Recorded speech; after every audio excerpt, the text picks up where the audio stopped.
Okay A I O U နဲ့ပေါင်းတဲ့စလုံးရဲ့အရှိက THE ကိုဘယ်လိုထွက်လဲတာမန်အားဖြင့်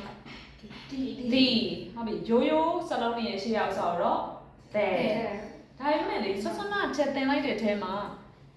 University ကိုကျတော့ချက်ဘယ်လိုထွက်လိုက်လဲ That University လား The University လား That University လို့ထွက်လိုက်တယ်ဘာဖြစ်လို့လဲပြောတော့ဖြင့် A I O U နဲ့ပေါင်းတဲ့စလုံးတွေရဲ့ရှေ့တော်တော်များများ THE D လို့ပြောရမယ်ပြောတယ်ဟုတ်လား University ရဲ့အခြေက THE ကို D လို့ထွက်လိုက်တယ်အဲ့ဒါဘာဖြစ်လို့ဖြစ်မလဲပြောကြည့်ပါဦးအာသံမပါလို့ဟုတ်ပါတယ်တကယ်ခြေတို့တွေသင်ရမှာကြတော့လေ A I O U ဆိုတဲ့အတန်ရဲ့ရှေ့က THE လို့မပြောဘဲနဲ့အာသံထွက်တဲ့စလုံးရဲ့အခြေက THE ကို D လို့ထွက်ရမှာပေါ့နော် University ဆိုလို့ရှိရင် A I O နဲ့ပေါင်းပေမဲ့ခြေတို့သူ့ရဲ့အတန်ကအာသံမထွက်ဘူးဖြစ်သွားတဲ့အတွက်ကြောင့်မလို့ခြေတို့ဒီ That University ဖြစ်သွားပါတော့เนาะအဲ့ဒါကြောင့်မလို့ဖြစ်ပါတယ် Bye bye take care